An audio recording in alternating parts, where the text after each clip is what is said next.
A slip under the microscope, H.G. Wells. Outside the laboratory windows was a watery grey fog, and within a close warmth and the yellow light of the green-shaded gas lamps that stood two to each table down its narrow length. On each table stood a couple of glass jars containing the mangled vestiges of the crayfish, mussels, frogs, and guinea pigs upon which the students had been working, and down the side of the room, facing the windows, were shelves bearing bleached dissections in spirits, surmounted by a row of beautifully executed anatomical drawings in whitewood frames and overhanging a row of cubical lockers. All the doors of the laboratory were panelled with blackboard, and on these were the half-erased diagrams of the previous day's work. The laboratory was empty, save for the demonstrator, who sat near the preparation room door, and silent, save for a low, continuous murmur and the clicking of the rocker microtome at which he was working. But scattered about the room were traces of numerous students, handbags, polished boxes of instruments, in one place a large drawing covered by newspaper, and in another a prettily bound copy of News from Nowhere, a book oddly at variance with its surroundings. These things had been put down hastily as the students had arrived and hurried at once to secure seats in the adjacent lecture theatre. Deadened by the closed door, the measured accents of the professor sounded as a featureless muttering. Presently, faint through the closed windows came the sound of the oratory clock striking the hour of 11. The clicking of the microtome ceased, and the demonstrator looked at his watch, rose, thrust his hands into his pockets, and walked slowly down the laboratory towards the lecture theatre door. He stood listening for a moment, and then his eye fell on the little volume by William Morris. He picked it up, glanced at the title, smiled, opened it, looked at the name on the flyleaf, ran the leaves through with his hand, and put it down. Almost immediately the even murmur of the lecturer ceased. There was a sudden burst of pencils rattling on the desks in the lecture theatre, a stirring, a scraping of feet, and a number of voices speaking together. Then a firm footfall approached the door, which began to open, and stood ajar, as some indistinctly heard question arrested the newcomer. The demonstrator turned, walked slowly back past the microtome, and left the laboratory by the preparation room door. As he did so, first one, and then several students carrying notebooks entered the laboratory from the lecture theatre, and distributed themselves among the little tables, or stood in a group about the doorway. They were an exceptionally heterogeneous assembly, for while Oxford and Cambridge still recoil from the blushing prospect of mixed classes, the College of Science anticipated America in the matter years ago mixed socially, too, for the prestige of the college is high, and its scholarships, free of any age limit, dredge deeper even than do those of the Scotch universities. The class numbered 1 in 20, but some remained in the theatre questioning the professor, copying the blackboard diagrams before they were washed off, or examining the special specimens he had produced to illustrate the day's teaching. Of the 9 who had come into the laboratory 3 were girls, one of whom, a little fair woman, wearing spectacles and dressed in greyish-green, was peering out of the window at the fog, while the other 2, both wholesome-looking, plain-faced schoolgirls, unrolled and put on the brown holland aprons they wore while dissecting. Of the men, 2 went down the laboratory to their places, one a pallid, dark-bearded man, who had once been a tailor, the other a pleasant-featured, ruddy young man of 20, dressed in a well-fitting brown suit, young Wedderburn, the son of Wedderburn, the eye specialist. The others formed a little knot near the theatre door. One of these, a dwarfed, spectacled figure, with a hunchback, sat on a bent wood stool. 2 others, one a short, dark youngster, and the other a flaxen-haired, reddish-complexioned young man, stood leaning side by side against the slate sink, while the 4th stood facing them, and maintained the larger share of the conversation. This last person was named Hill. He was a sturdily built young fellow, of the same age as Wedderburn. He had a white face, dark grey eyes, hair of an indeterminate colour, and prominent, irregular features. He talked rather louder than was needful, and thrust his hands deeply into his pockets. His collar was frayed and blue with the starch of a careless laundress, his clothes were evidently ready-made, and there was a patch on the side of his boot near the toe.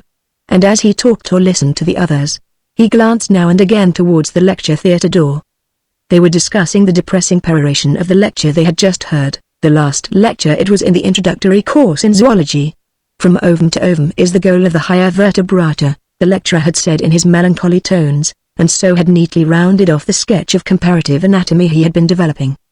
The spectacled hunchback had repeated it, with noisy appreciation, had tossed it towards the fair-haired student with an evident provocation, and had started one of these vague, rambling discussions on generalities, so unaccountably dear to the student mind all the world over. "That is our goal.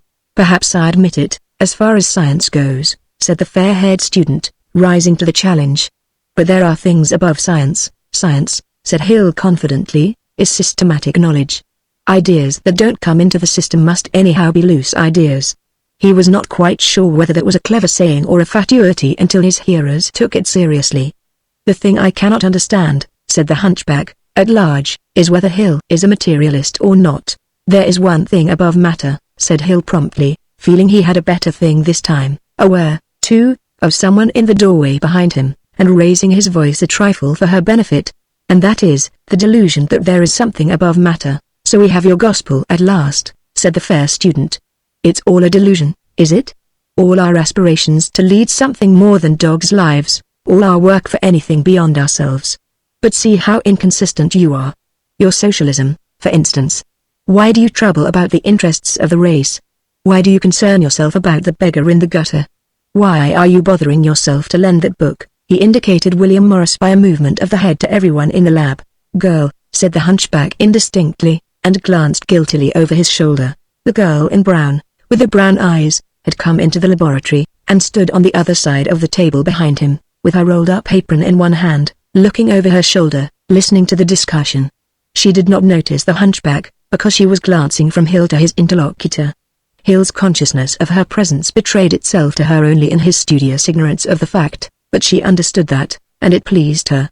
I see no reason, said he, why a man should live like a brute because he knows of nothing beyond matter, and does not expect to exist 100 years hence. Why shouldn't he? Said the fair-haired student. Why should he? Said Hill. What inducement has he? That's the way with all you religious people. It's all a business of inducements. Cannot a man seek after righteousness for righteousness' sake? There was a pause. The fair man answered, with a kind of vocal padding, but you say inducement when I said inducement, to gain time. And then the hunchback came to his rescue and inserted a question. He was a terrible person in the debating society with his questions, and they invariably took one form: a demand for a definition. What's your definition of righteousness? Said the hunchback at this stage.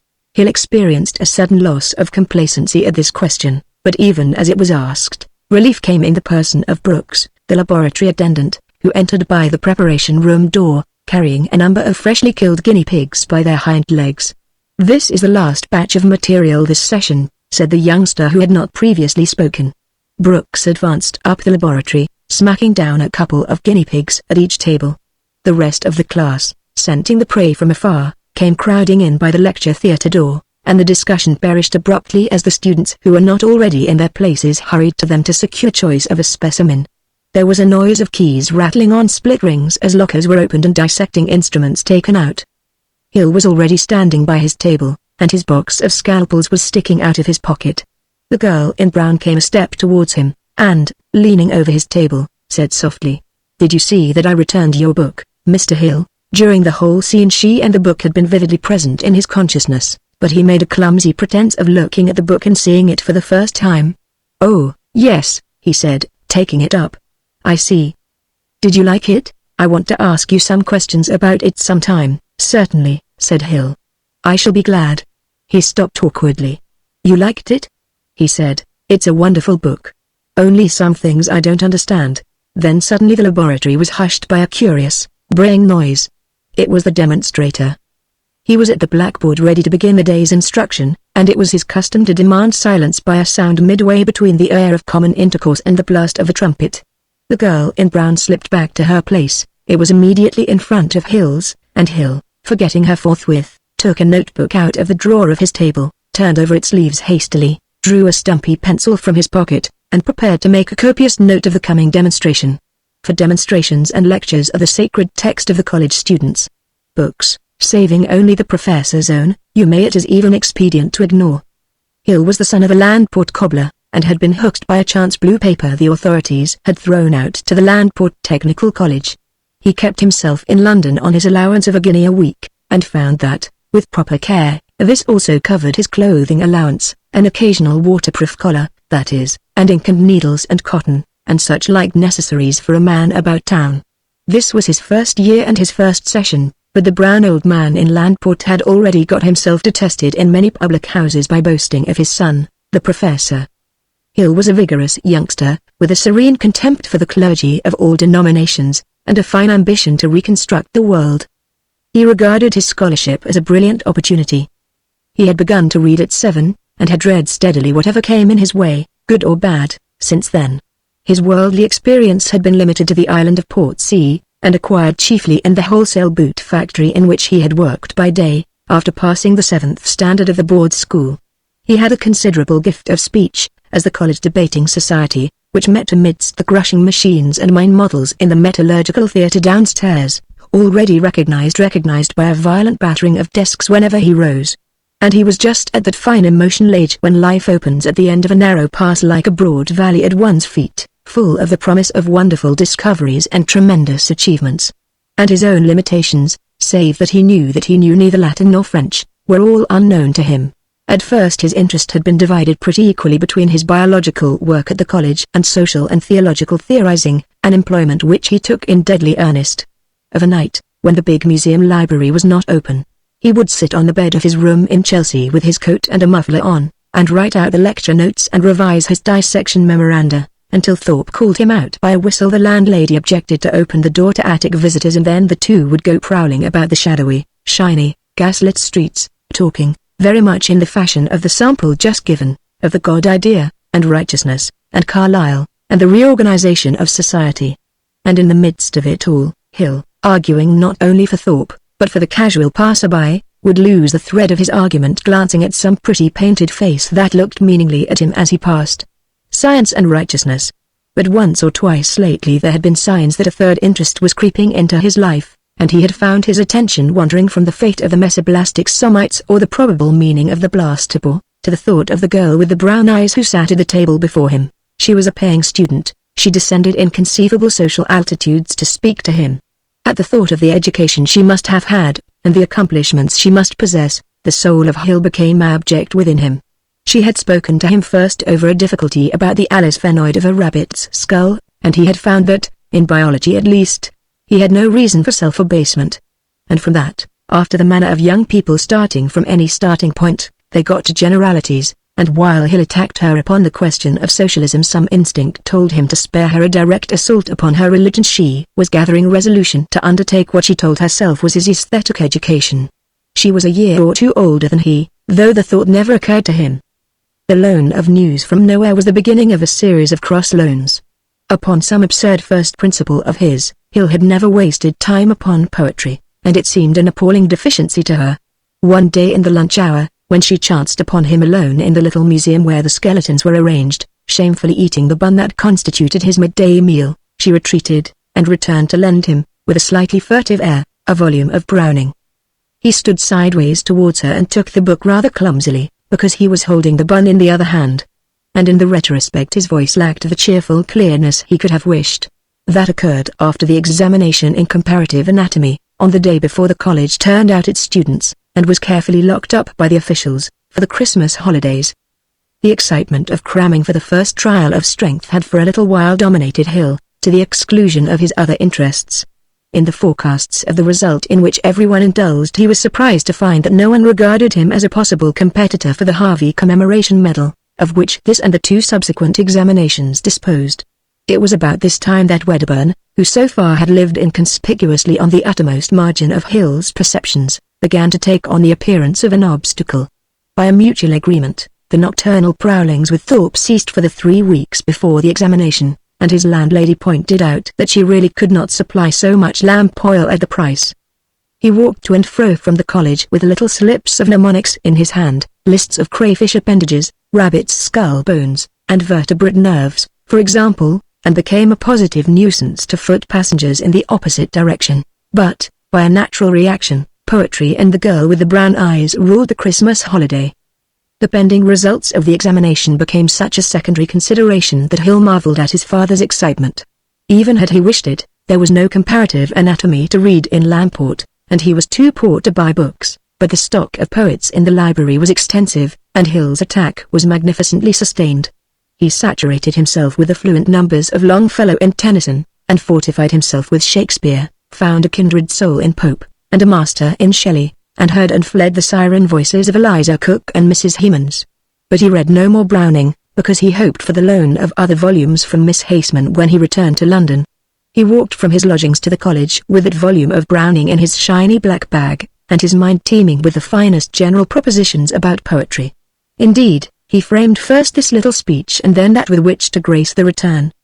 The morning was an exceptionally pleasant one for London. There was a clear, hard frost and undeniable blue in the sky, a thin haze softened every outline, and warm shafts of sunlight struck between the house blocks and turned the sunny side of the street to amber and gold. In the hall of the college he pulled off his glove and signed his name with fingers so stiff with cold that the characteristic dash under the signature he cultivated became a quivering line. He imagined Miss Haseman about him everywhere. He turned to the staircase, and there, below, he saw a crowd struggling at the foot of the notice board. This, possibly, was the biology list. He forgot Browning and Miss Haseman for the moment, and joined the scrimmage. And at last, with his cheek flattened against the sleeve of the man on the step above him, he read the list, Class IH. J. Summers Wedderburn William Hill, and thereafter followed a second class that is outside our present sympathies. It was characteristic that he did not trouble to look for Thorpe on the physics list, but backed out of the struggle at once, and in a curious emotional state between pride over common second-class humanity and acute disappointment at Wedderburn's success, went on his way upstairs. At the top, as he was hanging up his coat in the passage, their zoological demonstrator, a young man from Oxford, who secretly regarded him as a blatant mugger of the very worst type, offered his heartiest congratulations. At the laboratory door Hill stopped for a second to get his breath, and then entered. He looked straight up the laboratory and saw all 5 girl students grouped in their places, and Wedderburn, the once retiring Wedderburn, leaning rather gracefully against the window, playing with the blind tassel and talking, apparently, to the 5 of them. Now, Hill could talk bravely enough and even overbearingly to one girl, and he could have made a speech to a roomful of girls, but this business of standing at ease and appreciating, fencing, and returning quick remarks round a group was, he knew, altogether beyond him. Coming up the staircase his feelings for Wedderburn had been generous, a certain admiration perhaps, a willingness to shake his hand conspicuously and heartily as one who had fought but the first round. But before Christmas Wedderburn had never gone up to that end of the room to talk. In a flash Hill's mist of vague excitement condensed abruptly to a vivid dislike of Wedderburn. Possibly his expression changed. As he came up to his place, Wedderburn nodded carelessly to him, and the others glanced round. Miss Haseman looked at him and away again, the faintest touch of her eyes. "I can't agree with you, Mr. Wedderburn," she said. "I must congratulate you on your first class, Mr. Hill," said the spectacled girl in green, turning round and beaming at him. "It's nothing," said Hill, staring at Wedderburn and Miss Haseman talking together, and eager to hear what they talked about. "We poor folks in the second class don't think so," said the girl in spectacles. What was it Wedderburn was saying? Something about William Morris. Hill did not answer the girl in spectacles, and the smile died out of his face. He could not hear, and failed to see how he could cut in. Confound Wedderburn. He sat down, opened his bag, hesitated whether to return the volume of Browning forthwith, in the sight of all, and instead drew out his new notebooks for the short course in elementary botany that was now beginning, and which would terminate in February. As he did so, a fat, heavy man, with a white face and pale grey eyes Binden, the professor of botany, who came up from Kew for January and February, came in by the lecture theatre door, and passed, rubbing his hands together and smiling, in silent affability down the laboratory. In the subsequent 6 weeks Hill experienced some very rapid and curiously complex emotional developments. For the most part he had Wedderburn in focus, a fact that Miss Haseman never suspected. She told Hill, for in the comparative privacy of the museum she talked a good deal to him of socialism and Browning and general propositions, that she had met Wedderburn at the house of some people she knew, and he's inherited his cleverness, for his father, you know, is the great eye specialist. "My father is a cobbler," said Hill, quite irrelevantly, and perceived the want of dignity even as he said it. But the gleam of jealousy did not offend her. She conceived herself the fundamental source of it. He suffered bitterly from a sense of Wedderburn's unfairness, and a realization of his own handicap. Here was this Wedderburn had picked up a prominent man for a father, and instead of his losing so many marks on the score of that advantage, it was counted to him for righteousness. And while Hill had to introduce himself and talk to Miss Haseman clumsily over mangled guinea pigs in the laboratory, this Wedderburn, in some backstairs way, had access to her social altitudes, and could converse in a polished argot that Hill understood perhaps, but felt incapable of speaking. Not, of course, that he wanted to. Then it seemed to Hill that for Wedderburn to come the day after day with cuffs unfrayed, neatly tailored, precisely barbered, quietly perfect, was in itself an ill-bred, sneering sort of proceeding. Moreover, it was a stealthy thing for Wedderburn to behave insignificantly for a space, to mock modesty, to lead Hill to fancy that he himself was beyond dispute the man of the year, and then suddenly to dart in front of him, and incontinently to swell up in this fashion. In addition to these things, Wedderburn displayed an increasing disposition to join in any conversational grouping that included Miss Haseman, and would venture, and indeed seek occasion, to pass opinions derogatory to socialism and atheism. He goaded Hill to incivilities by neat, shallow, and exceedingly effective personalities about the socialist leaders, until Hill hated Bernard Shaw's graceful egotisms, William Morris's limited editions and luxurious wallpapers, and Walter Crane's charmingly absurd ideal working men, about as much as he hated Wedderburn. The dissertations in the laboratory, that had been his glory in the previous term, became a danger, degenerated into inglorious tussles with Wedderburn, and Hill kept to them only out of an obscure perception that his honor was involved. In the debating society Hill knew quite clearly that, to a thunderous accompaniment of banged desks, he could have pulverized Wedderburn. Only Wedderburn never attended the debating society to be pulverized, because nauseous affectation ! He dined late. You must not imagine that these things presented themselves in quite such a crude form to Hill's perception. Hill was a born generalizer. Wedderburn to him was not so much an individual obstacle as a type, the salient angle of a class. The economic theories that, after infinite ferment, had shaped themselves in Hill's mind, became abruptly concrete at the contact. The world became full of easy-mannered, graceful, gracefully dressed, conversationally dexterous, finely shallow Wedderburns, Bishops Wedderburn, Wedderburn M.P.s, Professors Wedderburn, Wedderburn landlords, all with finger-bowl shibboleths and epigrammatic cities of refuge from a sturdy debater. And everyone ill-clothed or ill-dressed, from the cobbler to the cab-runner, was a man and a brother, a fellow-sufferer, to Hill's imagination. So that he became, as it were, a champion of the fallen and oppressed, albeit to outward seeming only a self-assertive, ill-mannered young man, and an unsuccessful champion at that. Again and again a skirmish over the afternoon tea that the girl students had inaugurated left Hill with flushed cheeks and a tattered temper, and the debating society noticed a new quality of sarcastic bitterness in his speeches. You will understand now how it was necessary, if only in the interests of humanity, that Hill should demolish Wedderburn in the forthcoming examination and outshine him in the eyes of Miss Haseman, and you will perceive, too, how Miss Haseman fell into some common feminine misconceptions.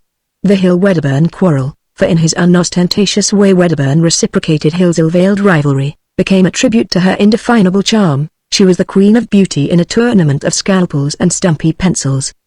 To her confidential friend's secret annoyance, it even troubled her conscience, for she was a good girl, and painfully aware, from Ruskin and contemporary fiction, how entirely men's activities are determined by women's attitudes. And if Hill never by any chance mentioned the Tropic of Love to her, she only credited him with a finer modesty for that omission. So the time came on for the second examination, and Hill's increasing pallor confirmed the general rumor that he was working hard.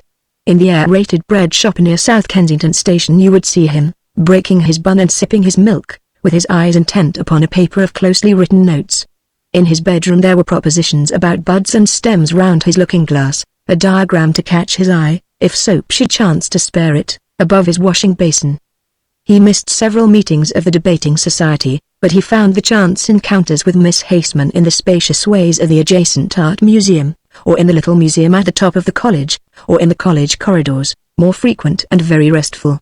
In particular, they used to meet in a little gallery full of wrought iron chests and gates, near the art library, and the Hill used to talk, under the gentle stimulus of her flattering attention, of Browning and his personal ambitions. A characteristic she found remarkable in him was his freedom from avarice. He contemplated quite calmly the prospect of living all his life on an income below £100 a year. But he was determined to be famous, to make, recognizably in his own proper person, the world a better place to live in. He took Bradlaugh and John Burns for his leaders and models, poor, even impecunious, great men.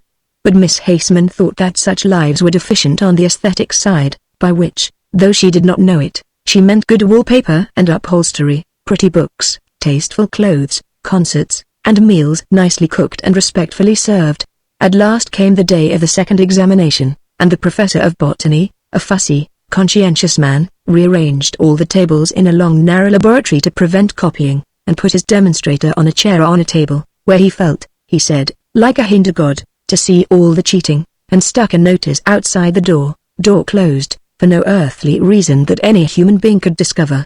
And all the morning from 10 till 1 the quill of Wedderburn shrieked defiance at Hills, and the quills of the others chased their leaders in a tireless pack, and so also it was in the afternoon. Wedderburn was a little quieter than usual, and Hill's face was hot all day, and his overcoat bulged with textbooks and notebooks against the last moment's revision. And the next day, in the morning and in the afternoon, was the practical examination, when sections had to be cut and slides identified. In the morning Hill was depressed because he knew he had cut a thick section, and in the afternoon came the mysterious slip. It was just the kind of thing that the botanical professor was always doing. Like the income tax, it offered a premium to the cheat. It was a preparation under the microscope, a little glass slip, held in its place on the stage of the instrument by light steel clips, and the inscription set forth that the slip was not to be moved. Each student was to go in turn to it, sketch it, write in his book of answers what he considered it to be, and return to his place. Now, to move such a slip is a thing one can do by a chance movement of the finger, and in a fraction of a second. The professor's reason for decreeing that a slip should not be moved depended on the fact that the object he wanted identified was characteristic of a certain tree stem. In the position in which it was placed it was a difficult thing to recognize, but once the slip was moved so as to bring other parts of the preparation into view, its nature was obvious enough.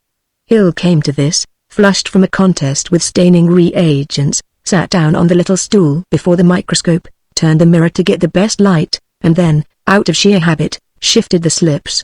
At once he remembered the prohibition, and, with an almost continuous motion of his hands, moved it back, and sat paralyzed with astonishment at his action. Then, slowly, he turned his head.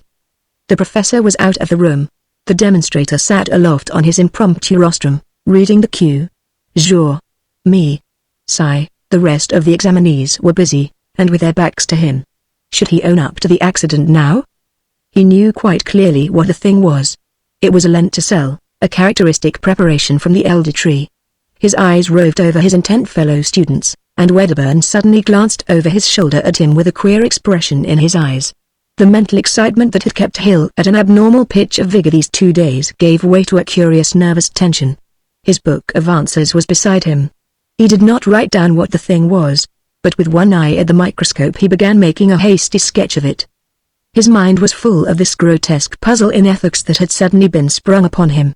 Should he identify it? Or should he leave this question unanswered?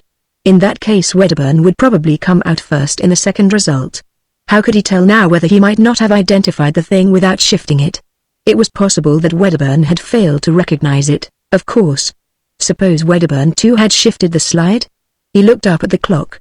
There were 15 minutes in which to make up his mind. He gathered up his book of answers and the colored pencils he used in illustrating his replies and walked back to his seat. He read through his manuscript, and then sat thinking and gnawing his knuckle. It would look queer now if he owned up. He must beat Wedderburn. He forgot the examples of those starry gentlemen, John Burns and Bradlaugh. Besides, he reflected, the glimpse of the rest of the slip he had had was, after all, quite accidental, forced upon him by chance, a kind of providential revelation rather than an unfair advantage. It was not nearly so dishonest to avail himself of that as it was of Brougham, who believed in the efficacy of prayer, to pray daily for a first class. 5 minutes more, said the demonstrator, folding up his paper and becoming observant. Hill watched the clock hands until 2 minutes remained, then he opened the book of answers, and, with hot ears and an affectation of ease, gave his drawing of the lenticel its name. When the second pass list appeared, the previous positions of Wedderburn and Hill were reversed, and the spectacled girl in green, who knew the demonstrator in private life, where he was practically human, said that in the result of the 2 examinations taken together Hill had the advantage of a mark 167 to 166 out of a possible 200. Everyone admired Hill in a way, though the suspicion of mugging clung to him. But Hill was to find congratulations and Miss Haseman's enhanced opinion of him, and even the decided decline in the crest of Wedderburn, tainted by an unhappy memory. He felt a remarkable access of energy at first, and the note of a democracy marching to triumph returned to his debating society speeches. He worked at his comparative anatomy with tremendous zeal and effect, and he went on with his aesthetic education. But through it all, a vivid little picture was continually coming before his mind's eye of a sneakish person manipulating a slide. No human being had witnessed the act, and he was cocksure that no higher power existed to see, but for all that it worried him. Memories are not dead things but alive. They dwindle in disuse, but they harden and develop in all sorts of queer ways if they are being continually fretted. Curiously enough, though at the time he perceived clearly that the shifting was accidental, as the days wore on, his memory became confused about it, until at last he was not sure, although he assured himself that he was sure, whether the movement had been absolutely involuntary. Then it is possible that Hill's dietary was conducive to morbid conscientiousness, a breakfast frequently eaten in a hurry, a midday bun, and, at such hours after 5 as chanced to be convenient, such meat as his means determined, usually in a chop house in a back street off the Brompton Road. Occasionally he treated himself to 3-penny or 9-penny classics, and they usually represented a suppression of potatoes or chops. It is indisputable that outbreaks of self-abasement and emotional revival have a distinct relation to periods of scarcity. But apart from this influence on the feelings, there was in Hill a distinct aversion to falsity that the blasphemous Lamport cobbler had inculcated by strap and tongue from his earliest years. Of one fact about professed atheists I am convinced: they usually are fools, void of subtlety, revilers of holy institutions, brutal speakers, and mischievous knaves, but they lie with difficulty. If it were not so, if they had the faintest grasp of the idea of compromise, they would simply be liberal churchmen. And, moreover, this memory poisoned his regard for Miss Haseman. For she now so evidently preferred him to Wedderburn that he felt sure he cared for her, and began reciprocating her attentions by timid marks of personal regard. At one time he even bought a bunch of violets, carried it about in his pocket, and produced it, with a stumbling explanation, withered and dead, in the gallery of old iron. It poisoned, too, the denunciation of capitalist dishonesty that had been one of his life's pleasures. And, lastly, it poisoned his triumph in Wedderburn.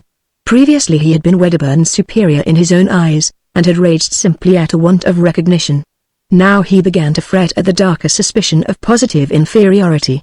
He fancied he found justifications for his position in Browning, but they vanished on analysis. At last, moved, curiously enough, by exactly the same motive forces that had resulted in his dishonesty, he went to Professor Bindon, and made a clean breast to the whole affair. As Hill was a paid student, Professor Bindon did not ask him to sit down, and he stood before the professor's desk as he made his confession. "It's a curious story," said Professor Bindon, slowly realizing how the thing reflected on himself, and then letting his anger rise. "A most remarkable story. I can't understand your doing it, and I can't understand this avowal. You're a type of student Cambridge men would never dream. I suppose I ought to have thought. Why did you cheat?" "I didn't cheat," said Hill. "But you have just been telling me you did." "I thought I explained. Either you cheated or you did not cheat. I said my motion was involuntary. I am not a metaphysician, I am a servant of science of fact. You were told not to move the slip. You did move the slip. If that is not cheating, if I was a cheat," said Hill, with a note of hysterics in his voice, "should I come here and tell you? Your repentance, of course, does you credit," said Professor Bindon. "But it does not alter the original facts." "No, sir," said Hill, giving in utter self-abasement. "Even now you cause an enormous amount of trouble. The examination list will have to be revised." "I suppose so, sir." "Suppose so? Of course it must be revised. And I don't see how I can conscientiously pass you." "Not pass me?" said Hill. "Fail me? It's the rule in all examinations. Or where should we be? What else did you expect? You don't want to shirk the consequences of your own acts, I thought." "Perhaps," said Hill. "And then, fail me? I thought, as I told you, you would simply deduct the marks given for that slip." "Impossible," said Bindon. "Besides, it would still leave you above Wedderburn. Deduct only the marks. Preposterous. The departmental regulations distinctly say, but it's my own admission, sir, the regulations say nothing whatever of the manner in which the matter comes to light. They simply provide, it will ruin me. If I fail this examination, they won't renew my scholarship. You should have thought of that before." "But, sir, consider all my circumstances." "I cannot consider anything. Professors in this college are machines. The regulations will not even let us recommend our students for appointments. I am a machine, and you have worked me. I have to do. It's very hard, sir." "Possibly it is. If I am to be failed this examination, I might as well go home at once." "That is as you think proper." Bindon's voice softened a little. He perceived he had been unjust, and, provided he did not contradict himself, he was disposed to amelioration. "As a private person," he said, "I think this confession of yours goes far to mitigate your offense. but you have set the machinery in motion, and now it must take its course. I am really sorry you gave way." A wave of emotion prevented Hill from answering. Suddenly, very vividly, he saw the heavily lined face of the old Landport cobbler, his father. "Good God! What a fool I have been!" he said hotly and abruptly. "I hope," said Bindon, "that it will be a lesson to you." But, curiously enough, they were not thinking of quite the same indiscretion. There was a pause. "I would like a day to think, sir, and then I will let you know about going home, I mean," said Hill, moving towards the door. The next day Hill's place was vacant. The spectacled girl in green was, as usual, first with the news. Wedderburn and Miss Haseman were talking of a performance of the Meistersingers when she came up to them. "Have you heard?" she said. "Heard what?" "There was cheating in the examination." "Cheating?" said Wedderburn, with his face suddenly hot. "How? That slide moved?" "Never, it was that slide that we weren't to move." "Nonsense," said Wedderburn. "Why? How could they find out?" "Who do they say?" "It was Mr. Hill." "Hill? Mr. Hill? Surely not the Immaculate Hill?" said Wedderburn, recovering. "I don't believe it," said Miss Haseman. "How do you know?" "I didn't," said the girl in spectacles. "But I know it now for a fact. Mr. Hill went and confessed to Professor Bindon himself." "By Jove," said Wedderburn. "Hill of all people. But I am always inclined to distrust these philanthropists on principle." "Are you quite sure?" said Miss Haseman, with a catch in her breath. "Quite. It's dreadful, isn't it? But, you know, what can you expect? His father is a cobbler." Then Miss Haseman astonished the girl in spectacles. "I don't care. I will not believe it," she said, flushing darkly under her warm-tinted skin. "I will not believe it until he has told me so himself face to face. I would scarcely believe it then," and abruptly she turned her back on the girl in spectacles, and walked to her own place. "It's true, all the same," said the girl in spectacles, peering and smiling at Wedderburn. But Wedderburn did not answer her. She was indeed one of those people who seemed destined to make unanswered remarks.